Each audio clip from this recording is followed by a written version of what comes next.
I think they're going to be running late, so I think we can just start. Thank you. All right, I'm sorry. Do we have a quorum?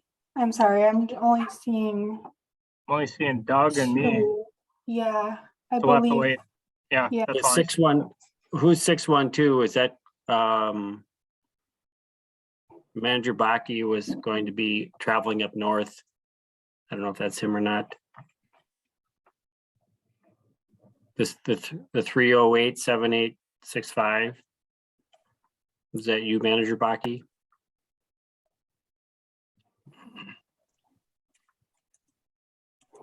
He's currently muted and obviously, I don't know, Bobby, can you unmute him or that person? I believe I can request that they unmute themselves, but *6 will allow them to mute and unmute themselves. Anyone who's calling in from their phone. thanks, Jessica. If it's not Manager Baki, then they don't have to. This is Manager Baki. I am here. Okay. Can you hear me? We can. hear you. Yes. Great. Good evening, everyone. Hi, Manager Baki. Let's call the meeting to order now that we have a quorum.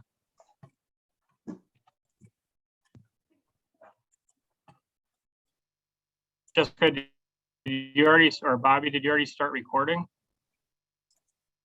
Yes. We're good to go? Yep. All right, let's move to setting of the agenda. Are there any updates or changes? Are we going to include the, I didn't see that the Lake Association grant had been updated on the packet. I think that we will just add it for an introduction discussion and then take it up for more discussion later. I was just on the phone with Manager Anderson. She should be joining us shortly. So that was kind of where we left it. I think it'd be beneficial to send out some more background information before having a discussion on it. So that, where do we want to include that on the agenda? we can just add a second item under old business. Okay. Anything else? I understand from Manager Anderson and Manager Schmaltz that we're going to schedule a special meeting to do my review, as well as to discuss and concurrently some Gallagher recommendations for processing administrator review in the future. So we will not be taking that on this evening. All right, anything else? Mike, you might, or President Lowe tonight. Yes. It might be appropriate to put something on the agenda to set that special meeting date. We're looking at the 23rd is what we talked about, but we should have a discussion about it. So can we replace the administrator review with just Yeah. a discussion to schedule that meeting? Correct. All right. Anything else? Hearing none, can we get a motion to accept the agenda for the meeting? I'll make that motion as amended. Do we have a second? If not, I will second it.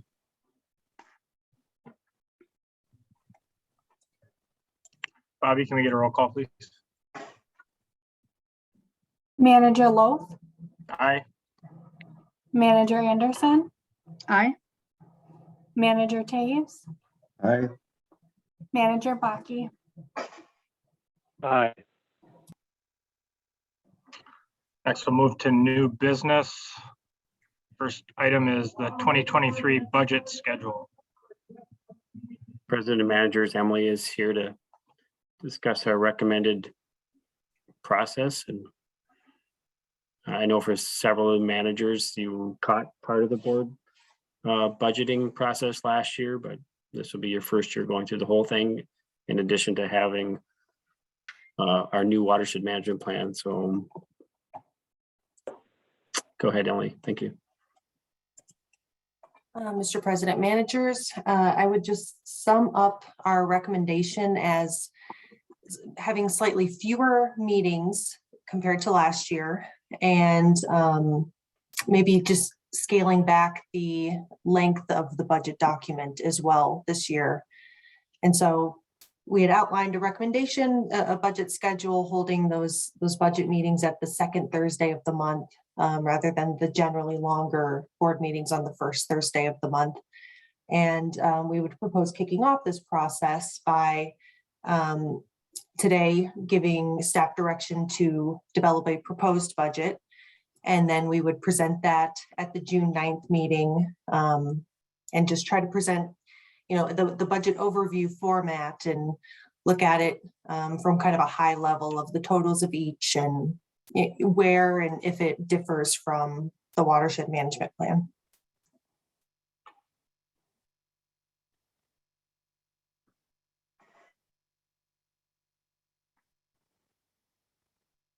Well, I think this makes sense, what staff has put together.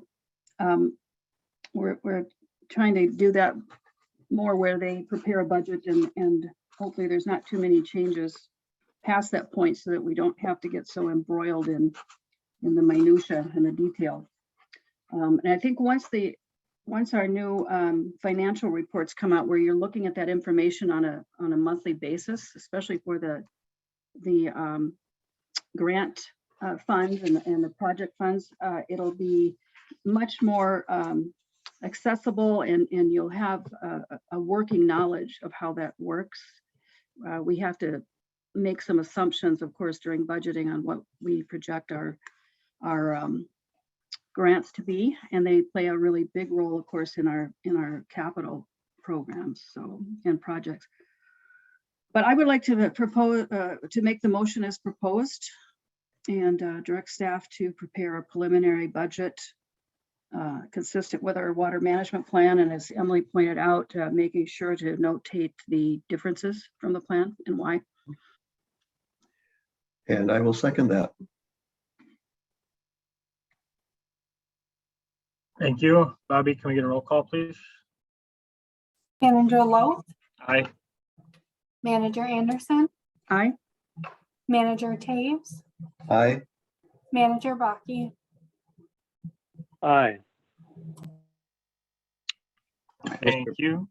Go Mr. ahead. President and Managers, I'll just note too that on the meeting format piece, I included a statement about meeting with staff in between meetings. So if there's any particular areas that one or two board members would want to, you know, have a discussion with, you know, that is totally fine. That'll help the meeting or the budget process go a lot faster if anyone has questions. You know, so happy to set up a meeting, you know, in the office or remotely, whatever is suitable for the managers. Sounds good. Anything else on the budget? Looks like we can move on to the Lower St. Croix One Watershed One Plan scope of work. I don't know if Manager Anderson, were you planning to lead this, or Jackie or Emily? Emily can. Emily can. Okay, thank you. All right, Mr. President, managers. This is another one where there's a lot of information available, and I would just sum it up as the motion before you tonight comes from the joint powers agreement that the watershed district is a part of for implementation of this One Watershed One Plan. And part of that JPA, it indicates how the partnership will do annual work planning, and it goes through this process, and the ultimate step in that process is that the individual partner boards, including our board here, will approve that annual work plan. And so that is for fiscal year 2 of implementation. And that will start, it'll be on the state's fiscal year timeline. So it starts in, I think June or July, I can't remember, but it goes kind of in a different than the annual calendar. So what we're approving tonight is that annual plan of work for the coming year. Also included in that table is a summary of work completed last year to give you a sense of progress achieved. And that is provided in a couple of different formats. And with regard to the partnerships, shared watershed-based implementation funding grant. So I think I'll leave it at that. And if there's any questions, we can take those. Thank you, Emily. Do we have any questions for Emily? This is Manager Baki. I have a question. Can you hear me? We can. My question is to Manager Anderson. I believe you live our watershed district on this committee. Is that correct? Yes, that's correct. Okay. And I'm just wondering, how do we gain access to information regarding the plan? Is that on the website, or how do we get information about that? I thought that was presented at a prior meeting. There's a link, I think, down at the bottom under the first bullet point that takes you, I think, to the annual reports and I don't see the work plan though on this. Emily, did you include that as an addendum? Yep, that's included on the online posting. And Okay, good. I also, the next slide should be just that summary piece of it, of those, yeah, that kind of what it looks like. Here we go. This is a very detailed plan, of course, the document that was approved for the 10 years. And they're following pretty much the recommendations that we have always put forward, which is to tackle the highest pollutant sources first and to work your way. Usually there are own basins or rivers, of course, as the endpoints, but you should be identifying those inputs that rank them by highest pollutant load, like I said. And for the most part, they're staying within that boundary area of what had previously been identified when the plan was being put together as the hotspots. The difference is that watersheds are required by law to approach their plan and their work with the scientific method.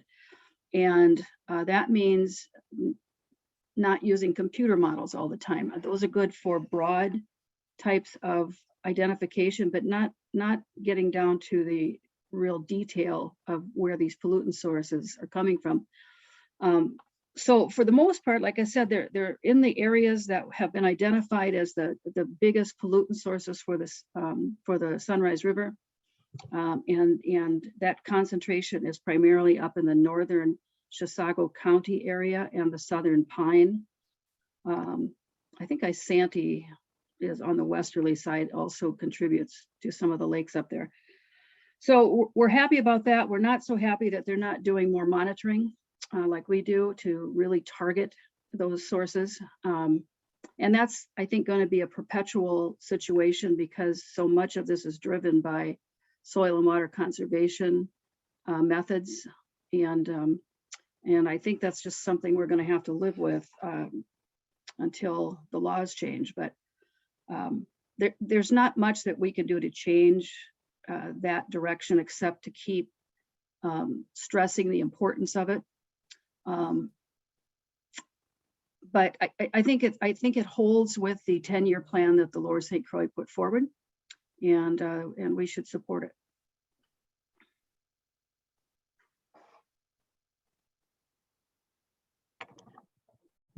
Thank you, Manager Anderson.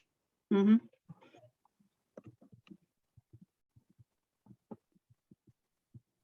Are there any other questions or discussion points?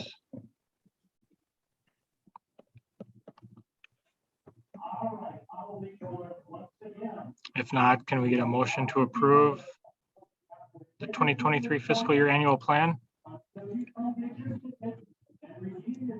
I will make that motion. Thank you, Doug. Do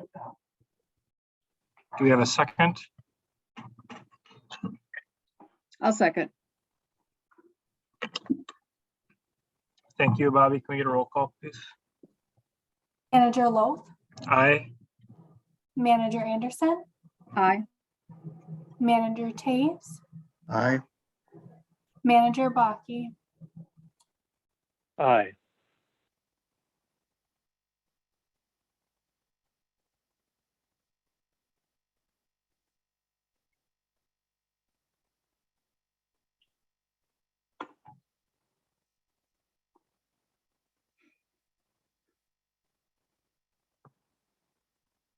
Next item is a 2022 State of the Watershed event. Mike, do you want to take this one, I think? Mr. President, managers, yes, Jessica's also here. She was one that led our first event. We do have some questions that have been laid out here in terms of format and then confirming the timing for September. But since Jessica's, maybe you have some thoughts or specific questions, but it's pretty well laid out here, what we're asking. I'll just share our the Forest Lake Lake Association's experience. We just had our first in-person annual meeting in April. Mike attended. Previous one was in 2019. We thought we were going to have a lot more people attend. We actually had less people attend in 2022 than we did in 2019. We also broadcast it live with Lakes Area Television. During the annual meeting, we had around 17 people, plus or minus, actually viewing the meeting in person. We had about 120 to 130 in person. We were kind of disappointed in the turnout, to be honest, but I think it's just kind of what the new normal is. It's something that, we're kind of seeing with the entertainment business and events that bring people together. It's just, we're 75% of where we were pre-COVID. So as much, with that said, I think a hybrid would be appropriate. Yeah, I have to agree with that. I think that is practical. And how many people came through on the television or participated that way? I mean, Yeah, so we had like 17 people that were streaming it live.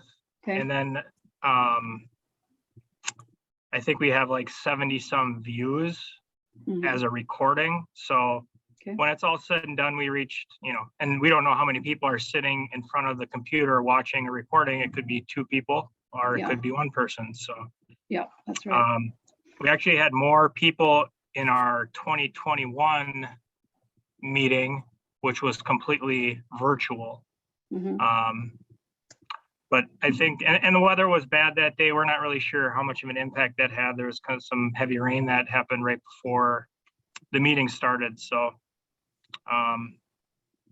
yeah, I personally think it just has to do with what the new normal is. So Mhm. I think it was a very good meeting. I think a lot of information was shared. So I definitely think it's worth doing something in person for those who are comfortable doing so. I think we all agree that work is done and information is shared better when it's in person, but you also have the ability to accommodate people who are uncomfortable or maybe out of town or not able to make a meeting in person.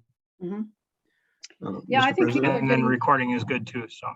Yeah, well, I think that was good thing about using the local cable channel because, they're experts at that and it was, I'm sure, a very smooth operation, but. Yeah, from an IT standpoint or technical standpoint, it went very well. Mhm. Manager Taves, you said, did you want to say something? Yes, I also agree with the hybrid model. What I like about it in particular is we can pull clips from the video of it and use that in social media, keep the interest going beyond that in one night. I think that's a real good opportunity to get our message out in small clips. In Yeah, addition to the meeting. That's a very good point. And then One people can- adjustment, Yeah. go ahead, Jackie. Oh, I was just gonna say, people can look at it at their leisure and go back and visit it several times if they need to. For sure. Mhm. We had our Lake Association meeting last night. I think one thing we're going to look at doing is we're going to try to extend the time for questions, because that always seems to, we always seem to run short on that. So I don't think a half an hour is enough when you have, you know, Mike and Steve McComas and the DNR, and we were supposed to have the sheriff there. It just seems like people's question, I mean, people would have probably gone for another half an hour asking questions. So I don't know if the watershed meeting has an opportunity for questions, but if so, I don't know what the timing was of that part of it is, but just another piece that we kind of took away from our Lake Association meeting in April.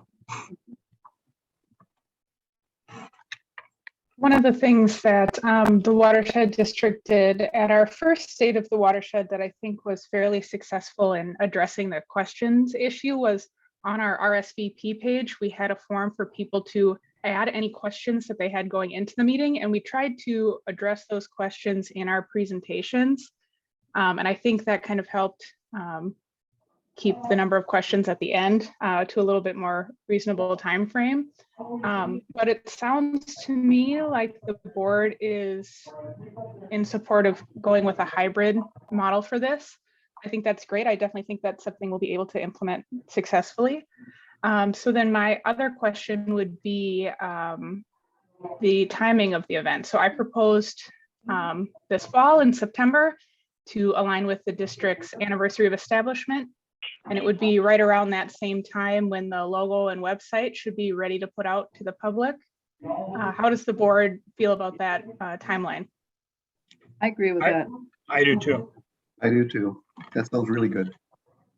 Awesome. I think the Lake Association will also utilize, that was a good suggestion as far as during the registration, having them have an opportunity to pose questions that we can hopefully make the meeting more efficient by answering them in the presentations. Thanks for sharing that. Mr. President and managers, do we want to consider in the same timeline or week some site visits out to projects?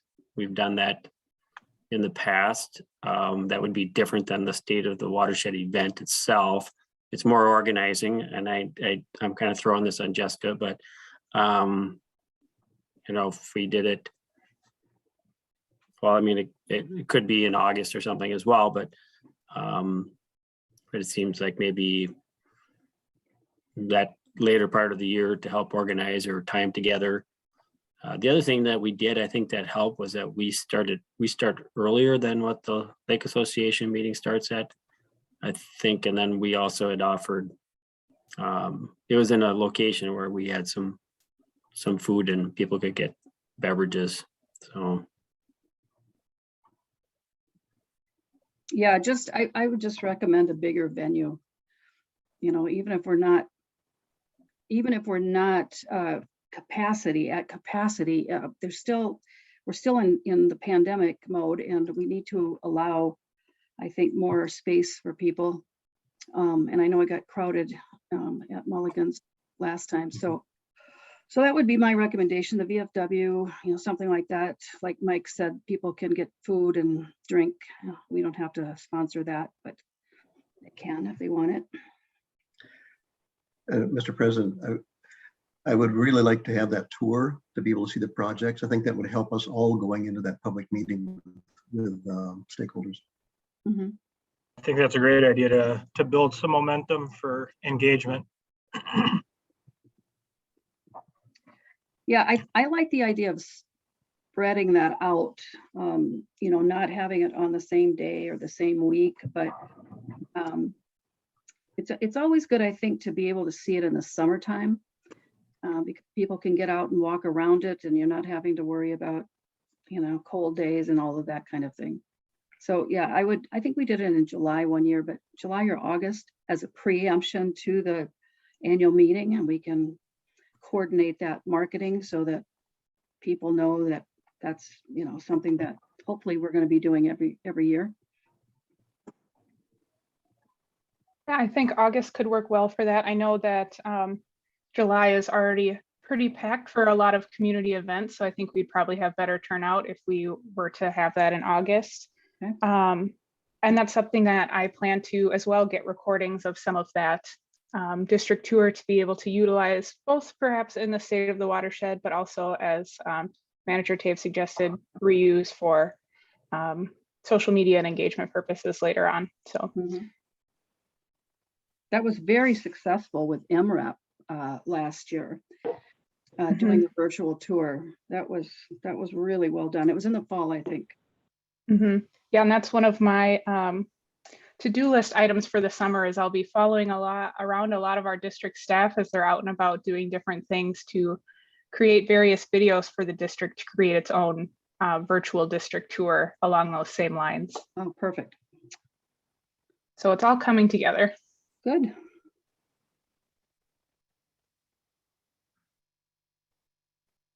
Do you need a This is meetup? Manager Baki.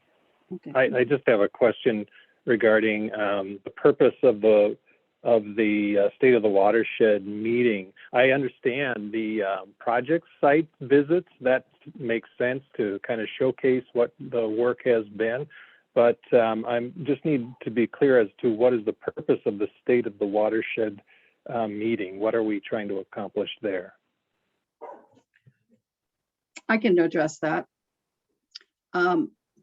By statute, we have to keep the public informed, and there's a requirement for a newsletter or some type of thing. They haven't caught up with, the statute language hasn't caught up with technology, but there is a reference to information meetings as well. And so the State of the Watershed came out of that need to keep the public informed. And it's a good way to do it because you get that person-to-person interaction. You've been on the board long enough to know that very few people come to our meetings. And I don't know how many actually look at the videos afterwards that probably are available online, but you have to work at keeping the public informed when you're doing watershed business. So it was just a way that we could gather people and interact on a face-to-face basis. We also had a first-time awards.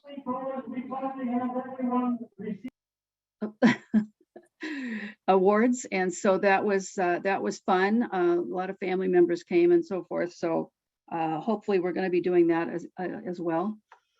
And that always attracts attention. And then we get press. We get free publicity because the local papers write up stories about it, and we get to recognize. It's meant for people in the community that help with our citizen programs or work with the district closely on our programs or projects. And so I'm sure we'll be hearing more about that later on. I attended that last meeting, and I wasn't involved at this level at that point, and I found it very helpful. We also had at least one of the county commissioners there, and I think that's important to kind of tie those links tighter as well. Do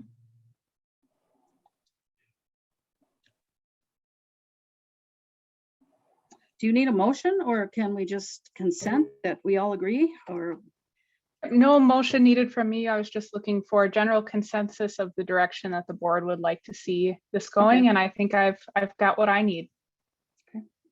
Sounds good.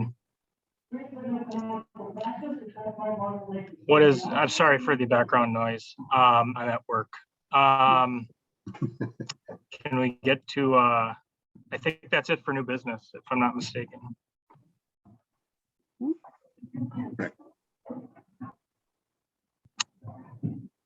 Mike, do you want to take the office space discussion?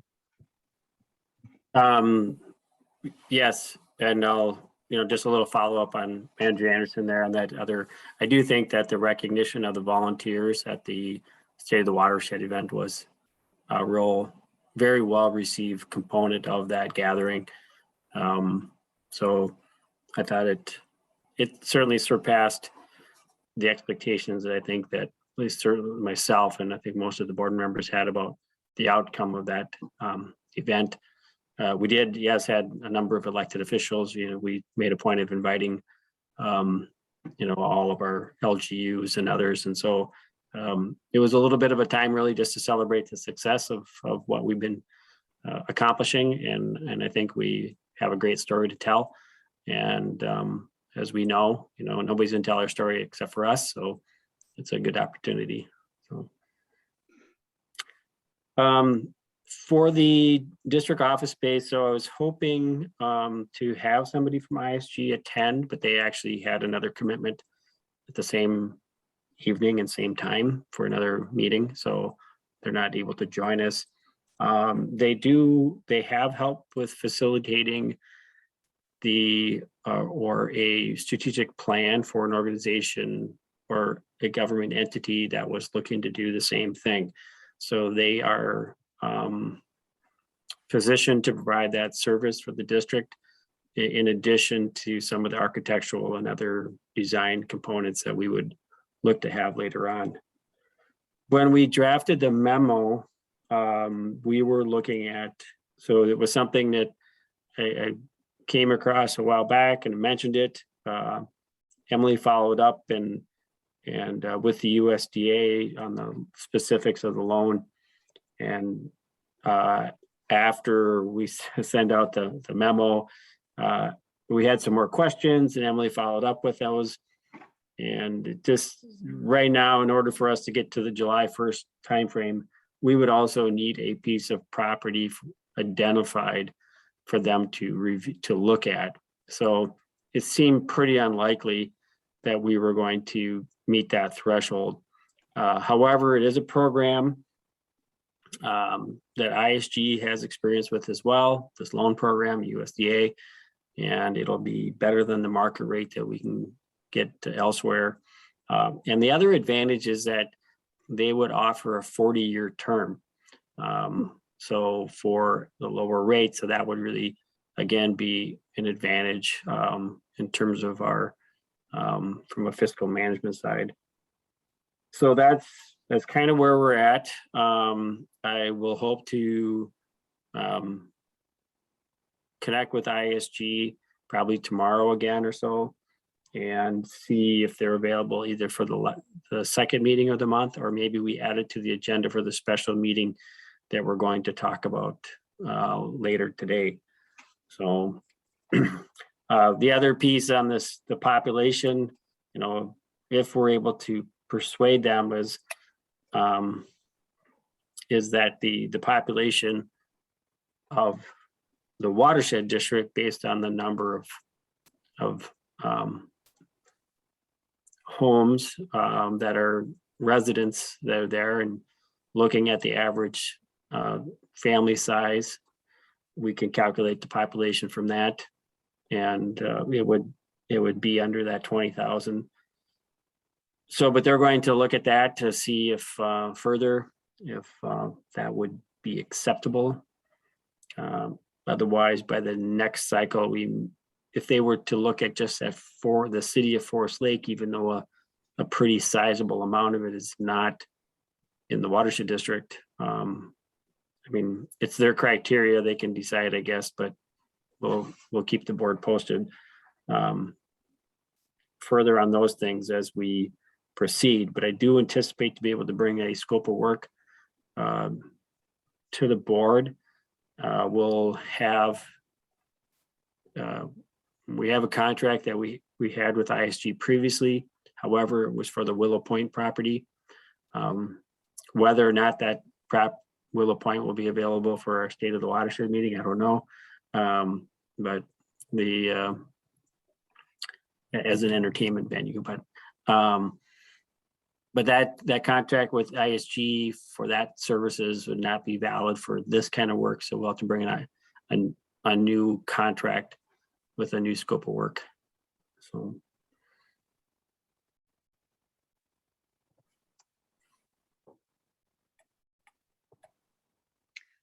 Did you find out more, President Loth, I have a question for Mike. Did you find out more about whether or not this is a last resort program?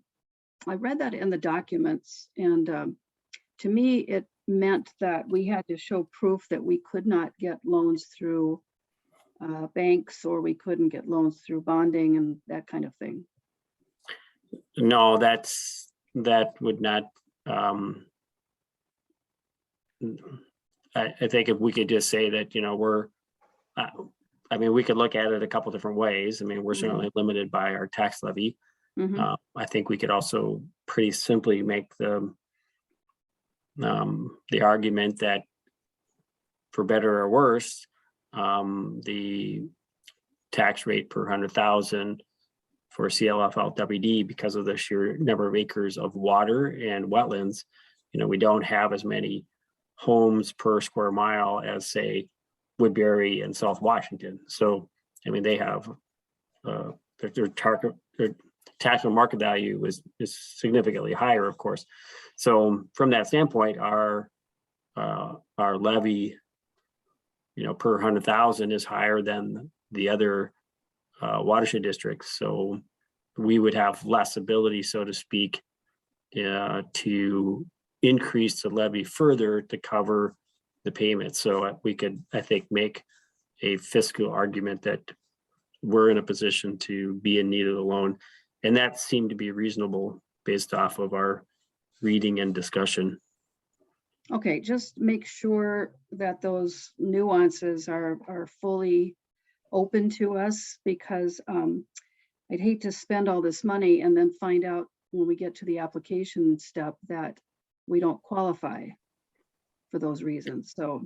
Right. Well, the first thing is for them now to go back and they're doing an internal review of the population question. Mhm. And if they're okay with that, then we can proceed with some of the other questions. Isn't there still a rural component though? Threshold? I mean, that's where the population comes in, right? It's small, all those kinds of things. That's what I'm talking about. Is that we Correct. just want to make sure that that door is open to us. We don't want to spend Yes. thousands of dollars or tens of thousands of dollars leading up to it, only to have the door shut in our face. So I think it's a great program if we can use it. Yes, I agree. We'll be continuing to ask those questions, but the next piece of this juncture, we were hoping to get it, through. We thought maybe the application could occur based off of the work that we'd already done with ISG for like scoping out the facility. But they said we actually needed to have a site in mind. So not So in Mike- hand, but in mind. Site meaning a buildable piece of land, or could it be an existing building? Either, right? Okay. Hmm. We get lots of those. Well, right, that's why, I mean, we could have, but it just seemed like we were trying to get a lot done in a very, very short period of Mhm. time. Yeah. So, No, but even long term, I mean, those criteria apply to even, taking more time to do oh, it. great. Part of that verification. Yep. Mhm. Well, I'm ready to make the motion as presented with one add. On advice of counsel. After that, I would like to add and verification of accessibility. In other words, the opportunity we have to participate in the loan from those comments I made earlier. So adding those 4 words and verification of accessibility to execute documents in order to apply to the community's facility direct loan program. And that doesn't mean immediately, but it means eventually, like you just laid out.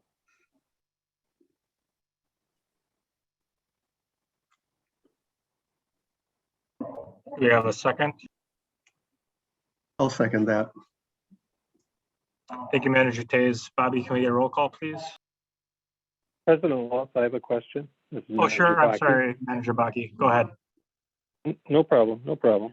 I'm just wondering if we need ISG to help us with strategic planning, or if we need their help in identifying our office needs of facility. It seems to me our 10-year plan is our strategic plan, and to kind of redo that all over again might be a lot of extra work. Well, and based off of just the one conversation I had with them last week with the person that would be helping Brian Paulson, is that they would be helping facilitate more engagement with our partners about what that would look like, and the need and accessibility. So, so you're right. It wouldn't necessarily. It's not intended to be a rehashing of the plan by any means. We would use that as the framework and the basis. It would be, again, we have worked with them. Staff had already put together some, well, fairly detailed input about what we would see, and I encouraged them and others, and we can put together a list again of maybe facilities, go look at some other offices of comparable organizations, and what are the things that we've learned from them about what would be ideal for the services that we want to provide. And in parallel then to this engagement with our partners from a strategic planning process concept would be then also working on the design piece. So they would, at least in my recommendation to them, this would run in parallel. Yeah, Yes. that makes sense to me, that we be more specific to the office needs for our staff and meeting the needs of the watershed district, and pulling from our current 10-year plan to kind of tie those ends together. That seems to make sense to me. Is that kind of what you're saying, Mr. Kinney? Yes, and we just want to make sure that we're doing the appropriate amount of engagement with our partners locally, that they see a value in us proceeding. We're not asking permission necessarily, but just to get buy-in, but also maybe to understand their needs and of services. This has been kind of a long-standing thing that we've communicated with them, is where we can be provide services to them as organizations as well. And so what would that look like? There's more and more demands on our resources locally, public property, and things like that. Certainly more invasive species. We can kind of go through the list of what's in our operation and maintenance as well, and how can we then help them facilitate those kind of services to the public. So they would seem to be aligned. That makes sense. Then that way we're creating more transparency with the public, right? That would be the objective, in my opinion. Mhm. Yes. Yeah. President Loth, I have some follow-up comments. Go ahead, Manager Anderson. Going along that same line that Manager Baki presented, this is more of a focused strategic plan on this singular issue, not the broad strategic plan as in, that's covered in our district plan. And I think Mike addressed that, you've got these issues that are really intensive, and trying to talk to all of the partners and assess what the needs are for meeting space. It's been difficult to find meeting space for the Lower St. Croix, for example. And our district seems to be, right around the center. going from South Washington County to the very tip, northern tip of Chisago and the southern tip of Pine. So it has a lot of value that way, and we have difficulty, although the city of Forest Lake has been exceptional in giving us access for our board meetings. It's really difficult to find meeting rooms, when you need them. You don't need that council meeting room, but you need maybe one of their conference rooms or something like that. And so that would be part of, I would hope, the investigative piece that ISG would be doing. Yes, and we can continue to, I mean, the demographic projections are out there. We know that that this area will continue to develop and grow. And as such, there's going to be more need for public space for, whether it's 4-H or other groups or meetings that, that could potentially benefit as well, if that's something that we wanted to consider in the future component. But that's part of the discussion that we would want to have with our partners, I think, as we go through this initial phase. I think a point to make also, Mike, when you're talking to ISG, is that we're going to be in a real transitional stage here in about 4 or 5 years, when our major projects in the ground are going to be done. And we're going to be moving more toward that education and public information and sharing with other water organizations in the area. So I think this is a really good time, to be doing this and to prepare us for that next phase that we're going to be in.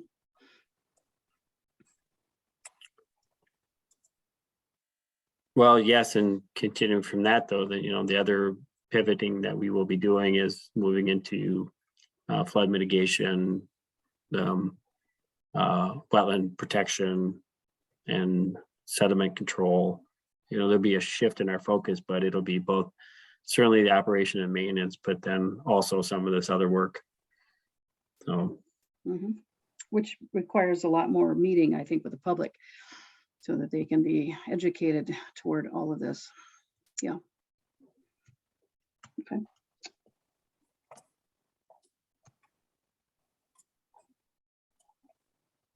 Was there anything else from anyone?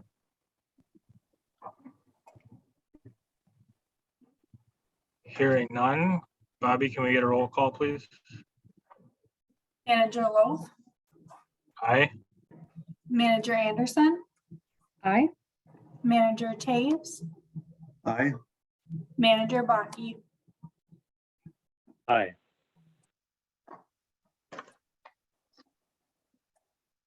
Next item was the Lake Association grant discussion. As President of Managers, yes, just a note that we'll bring this up again here. I spoke with Manager Anderson just before the meeting a little bit. There's some questions about the format structure that need to be finalized. But it'll also be an opportunity for us to talk about some other things. There are some opportunities in a recent meeting with our executive director for the Lessard SAMs that could play into a broader program for lakeshore protection through permanent easements and some other things like that that we may want to consider. So, but part of it is just discussing the format and then also the budgetary component of it. So we do have funds budgeted for this year, 2022. And if we can get through this discussion in the next board meeting, then we can also then be better prepared to assess the need for 2023 for the same program. I don't know if Manager Anderson, if you want to add any more to that. No, not really. I think most of the managers have been on now for 6 or 7 months or so. Last year, a few, maybe 4 or 5 months. so, one of you anyway. So you probably heard some of the discussion last year about this program. And it's just a matter of getting that format, as Mike said, for application and the review process internal, all put down in writing, and that's nearly done. Mike and I will be finalizing that, like he said, before the next meeting. And so you'll see that first draft of the program. And then if it needs to be tweaked, that'll take a little bit of time, but we should be ready to go, I think at the latest, by the end of June. Hopefully the first meeting in June, we can launch it.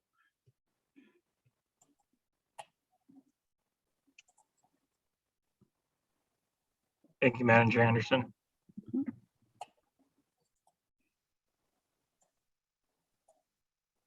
This is Manager. The question is,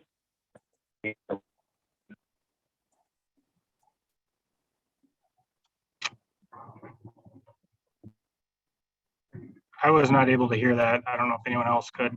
No, it was very garbled. I will repeat again. Sorry. Ah, Go ahead, Dave. How much money are we applying for in this grant? Well, this Lake Association and grant is, well, it's district money. It's not a grant that we're getting from somebody else, but the Lake Associations can apply to the district for 15,000 per lake, and the 3 basins of Forest Lake are each considered a lake. One of the items that I guess we would want to talk about is that we have some other lakes with residents on them that would, in theory, not be eligible.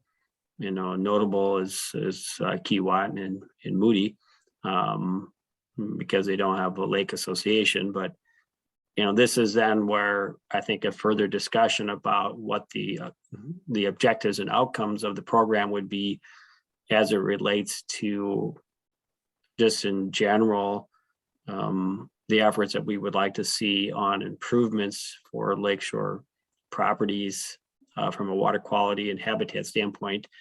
Do we want it to make it broader? Do we want to include, an application for Lessard Sams and for permanent easement acquisitions?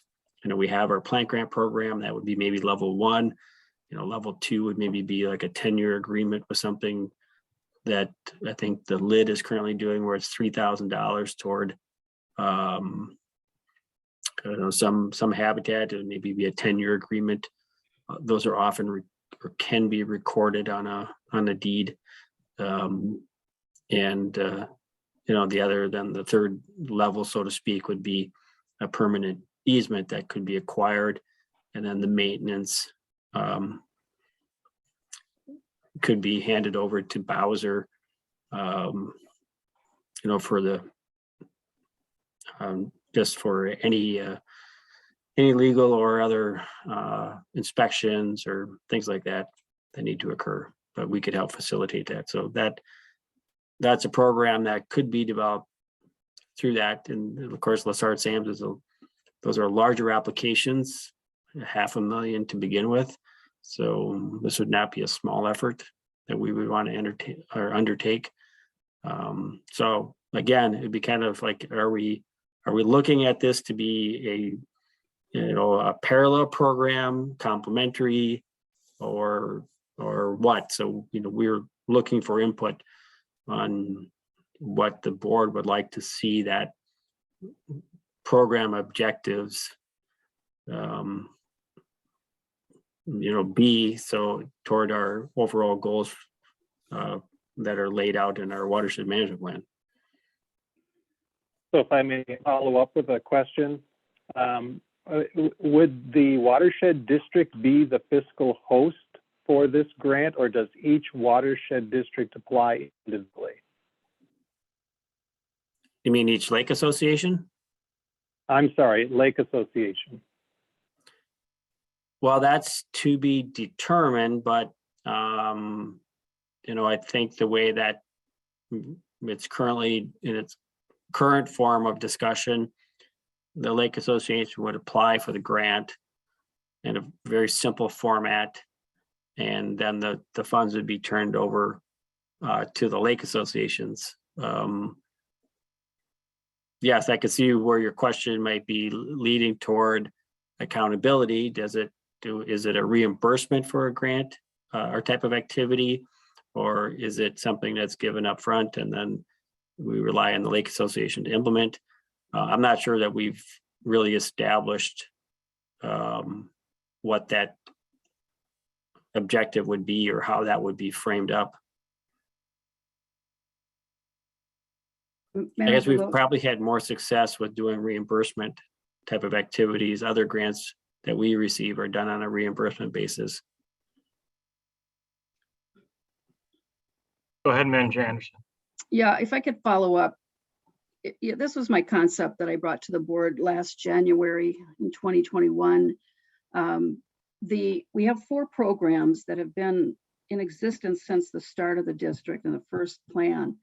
And that was to have engagement with our population, the sectors of the population. So there's an agricultural grant program, there is a commercial grant program, there's a nonprofit subset underneath the commercial, which is what the, where lake associations could have access through that subcategory.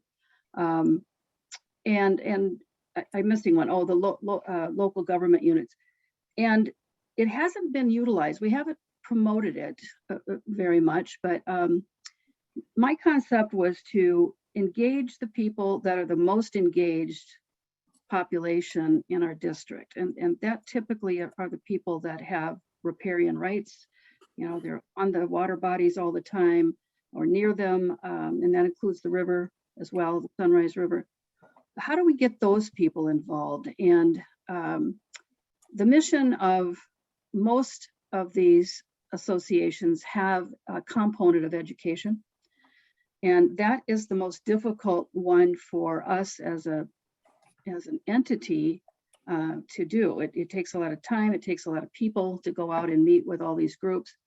But the lake associations, already have that built in, that component where they're outreaching to their members constantly. And so that was the idea behind it, is how can we make these things stronger and more accessible for our district taxpayers and citizens. And the objective would be to have the lake associations get more involved with education, good shoreline management, all of that type of thing, healthy ecosystems in lakes.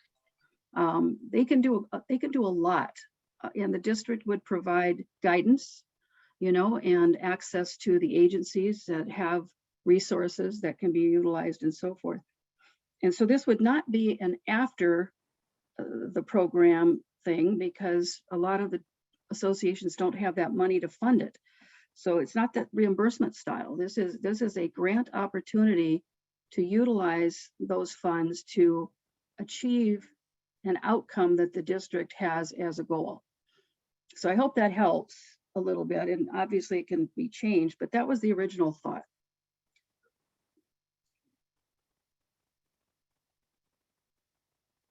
Thank you, Manager Anderson. Mm-hmm. Manager Baki, did you have any other questions? Not at this time. I guess I'll look forward to finding out more about this format that is being developed with Manager Anderson and Mr. Kinney. And so we can understand more specifically what this will look like. But it sounds like the right path. Is this planned for the second meeting in May or into June? Or still May. not sure? Okay, Yeah, we want to have a draft at the next meeting. okay, It's almost done. It just needs a little tweaking here and there. sounds good. Was there anything else with the Lake Association grant we wanted to go over?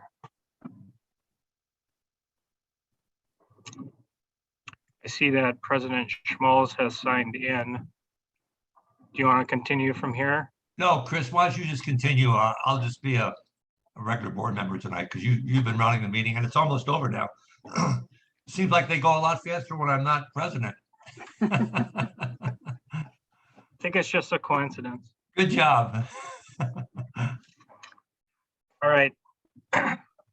The next item for discussion is a program project update from Mike and Blaine. Mr. President, managers, just wanted to take a few minutes to give you some updates on some of the more active program or projects right now. If we could go to the first slide, please, Bobby.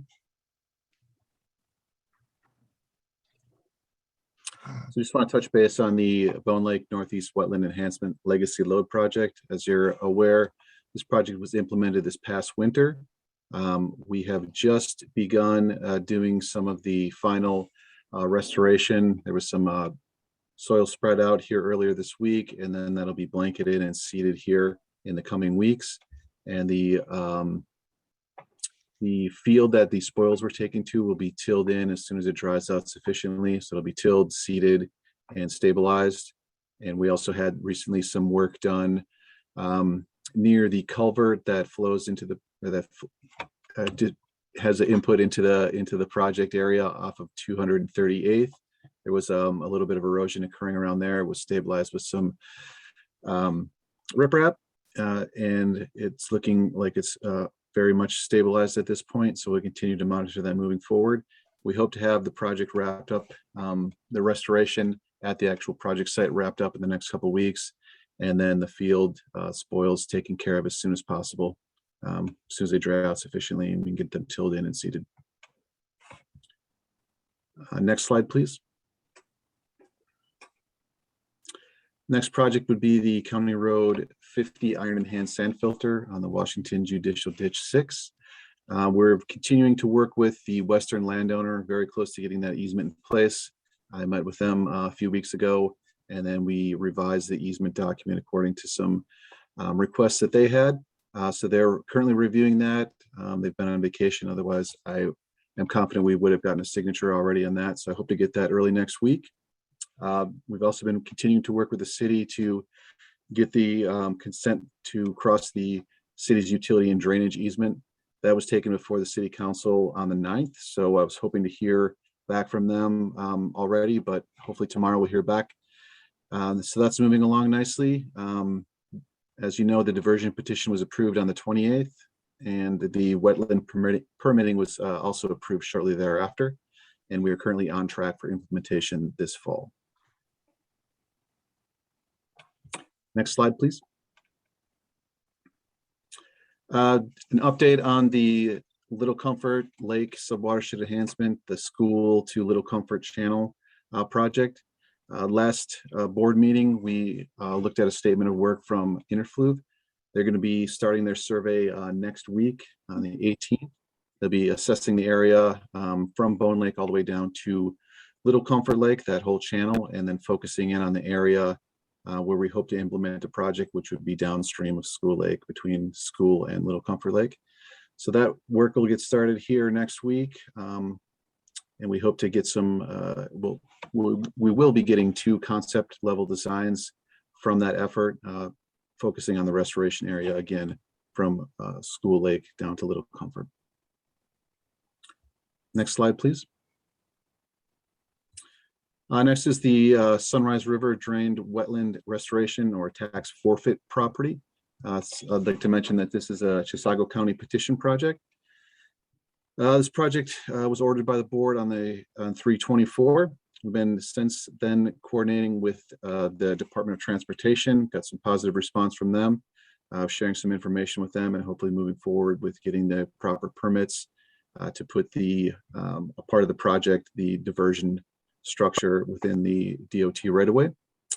And then we've also been working with adjacent landowners to get access to the site. There is a right of way along the highway, which we hope to use, but it's a pretty tight corner. So we need to coordinate with one landowner so that we can access partly through their property. They seem open to it. We've also are hoping to get the wetland delineation done sooner than later. It's tentatively scheduled for the 24th. We were going to go to today actually and do the delineation, but the rains kind of put the halt on that. Very difficult to do delineation when everything is overly saturated. So that's coming along nicely. We'll be requesting a grant extension after we get a couple other things squared away with Bowser. And then we're tentatively planning an open house for the project sometime in mid to late June. So I've been working on some outreach letters, getting some mailing lists together. So we'll be sending that out to residents within the area, hopefully meeting with them, sharing the project, our thoughts, getting some feedback, and seeing their response to the project and just giving them some general information regarding the project itself and the benefits thereof. Next slide, please. I just wanted to introduce the two kind of grants that we recently received, the Moody Capstone and the Washington Judicial Ditch Western Tributary. That'll be the next slide. So the Moody Stone Capstone project, we're still kind of finalizing the grant work plan. Bowser is requesting some additional assurances for the actual Washington Judicial Ditch 6 project. So I'll be meeting with the landowner tomorrow and hopefully acquiring those assurances. Once we get those in place, that'll release the grant, which covers both the Moody Capstone and the Washington Judicial Ditch 6 grant. So again, this project is focused around Moody Lake. We're hoping to continue to reduce or eliminate more phosphorus from entering into Bone Lake. This is the last little bit that'll get us right to state standard or just below and maintain that level. So the benefit of this project would be approximately a 45-pound reduction in phosphorus per year. Would be in the feasibility stage once we get going here. And we still, as of yet, do not have the cost, lifetime cost of these projects. There's approximately 4 to 5 projects that we hope to implement. So we have to design them a little bit further, at least get concepts before we can generate any sort of estimate of cost and thus the lifetime cost for per pound phosphorus reduction. So we have reached out to a few of the landowners already, talking with them about the projects, and we'll continue to do that as we get these dollars in place and can start working on concepts and additional design elements. Next slide, please.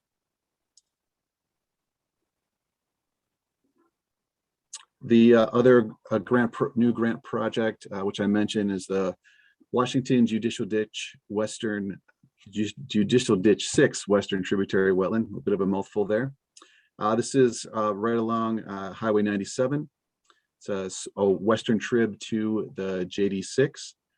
We're hoping to work with the landowner there to divert flows from the tributary ditch or lateral ditch into a wetland complex, a series of shallow wetland cells. This will help to settle out any suspended sediments and also uptake any nutrient that's within this channel.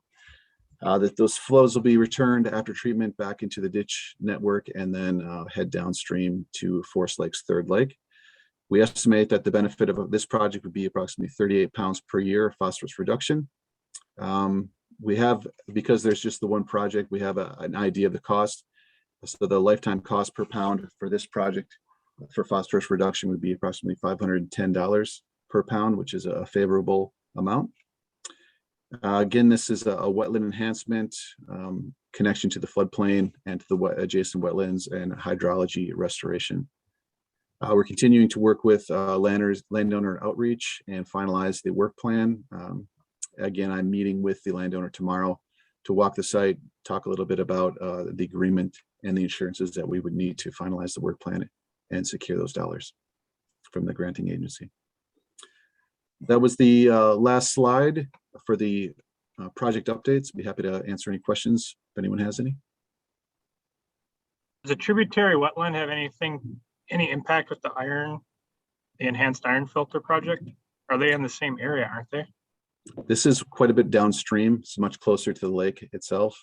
The iron enhanced sand filter is along County Road 50. This is along Highway 97, so very close to the lake. Okay. Is it on the lake side or the opposite side? Opposite side of the road of 97. Okay. Just another comment is make sure that Doug and I are notified when you have the information meetings for any project in Chisago County, so that we can keep on top of those and form our Definitely. appointment managers on that council. And then I just wanted to point out for some of the new members that we're working on what I've always called tier 2 of the projects in Forest Lake and even Bone Lake. They're not as big as far as the phosphorus reduction because we've tackled those first. And so we're coming around now to those smaller projects that still help to reduce that goal, that not the state goal, but the district's goal for sustainability. And so that's why you're seeing higher cost per pound and lower phosphorus, but they're still important to reach that long-term goal that we established years ago. So I just wanted to point that out.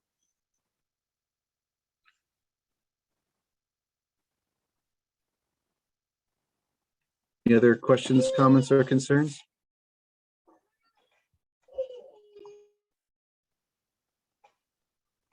Project meetings always included in Bobby's updates, regardless of which county they are, or are those sent in a another email?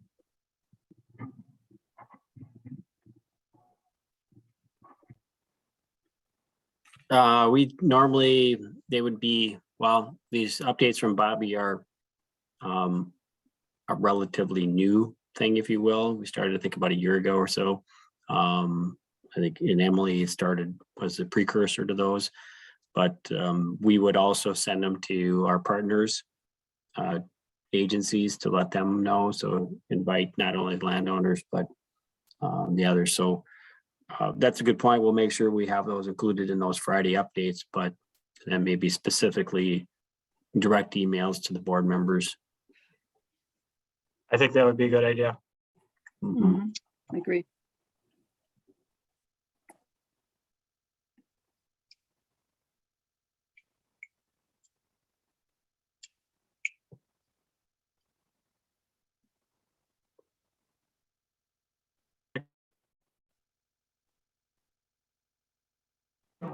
If not, I think we can move to the summary and board direction.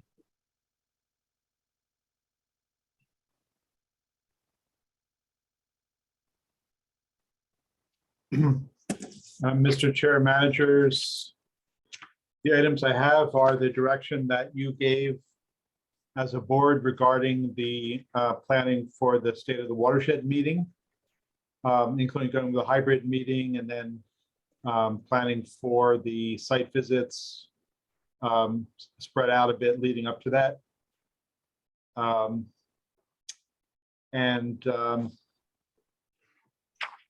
Then Manager Anderson's request just made to notify herself and Manager Taves of any public meeting for project in Chisago County. And Mr. Kinney indicated that all public meetings will be included also in the Friday updates. Thank you, Mr. Holtman.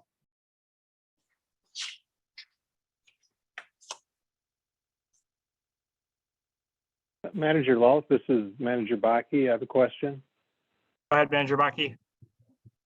At the beginning of this meeting, Mr. Kinney mentioned that there would be an administrator review to be announced. I'm just wondering if that was something we were going to receive at this meeting. That's next on deck, number 7, item number 7 after the board summary and direction. Thank you. So with that, I think we can move to the discussion about the special meeting for Mike's review and Gallagher's involvement. Correct. So we met with them on Wednesday, we being Manager Anderson, Manager Schmaltz, with Gallagher. And given the number of things, we just felt like a special meeting would probably be in order, both to discuss the framework for administrator reviews, as well as concluding the review for 2021. So right now we're just looking at from a scheduling standpoint, we'd like to get the materials out next week and then have the workshop special meeting sometime the week of the 23rd. So I don't know if there's more favorability for an afternoon meeting, if that is suitable. I don't know if there's a preference for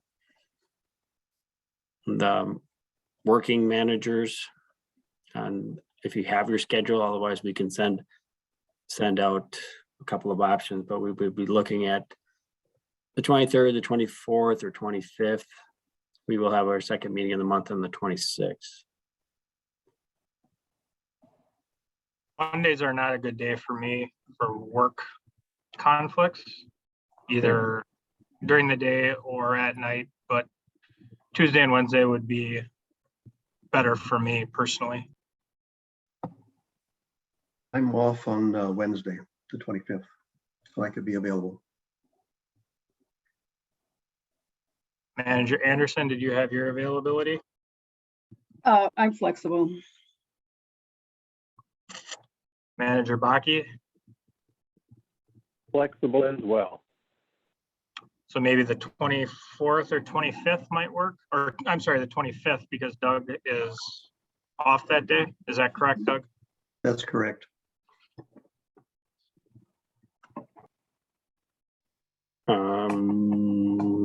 So I have a Lower St. Croix meeting at 2 o'clock on the 25th that I probably should attend, steering committee meeting. And outside of that, I can rearrange my schedule, but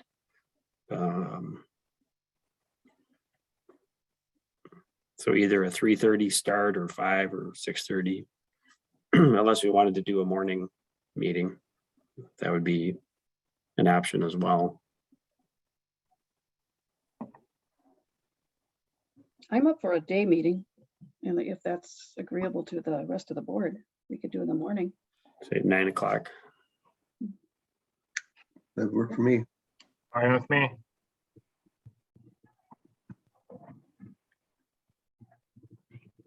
Manager Baki, that's still good with you? I need to check on that, but yes, I'll make an effort to accommodate that for sure. And I have to check also. Oh, I'm sorry, Steve. That's all right. I was waiting to see what everybody else said, so, because I'm pretty flexible too. I think that 9 AM on the 25th is okay, but I gotta check when I get home. Didn't check it before I left. Sorry about that. You want to have Bobby send out a survey or just wait to hear back from Manager Baki and Manager Schmalz?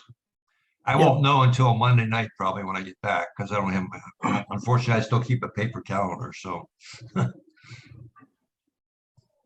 Yeah, I it won't do. matter. We won't be able to send out a survey until after he's back anyway to check on that. So we'll just wait until you return Manager Schmaltz, and then Manager Baki, if you can tomorrow or when you return as well, probably Monday. So if we Tuesday. know by Tuesday, okay, Tuesday, then that'd be fine. If the fishing is hot, it could be longer than that. Well, I'm going to block off I'll that get back time, to you as soon as I can. just on good faith.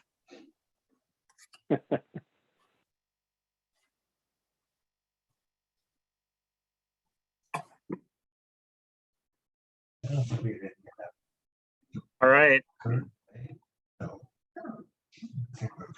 Can I get a motion to adjourn? I'll make that motion. We have a second. I'll second it. Thank Schmaltz. you, Bobby. Can we get a roll call, Bobby, please? Manager Lowe, Aye. Manager Anderson, Aye. Manager Taves, Aye. Manager Schmaltz, Aye. Manager Baki. Aye, and I'll get back to you, Bobby, about that meeting on the 25th at 9 a.m. Probably on Tuesday is the earliest I can get back to you on that. And I will get back on Monday. Probably Monday evening. Thank you. I think we are adjourned, everyone. Yes.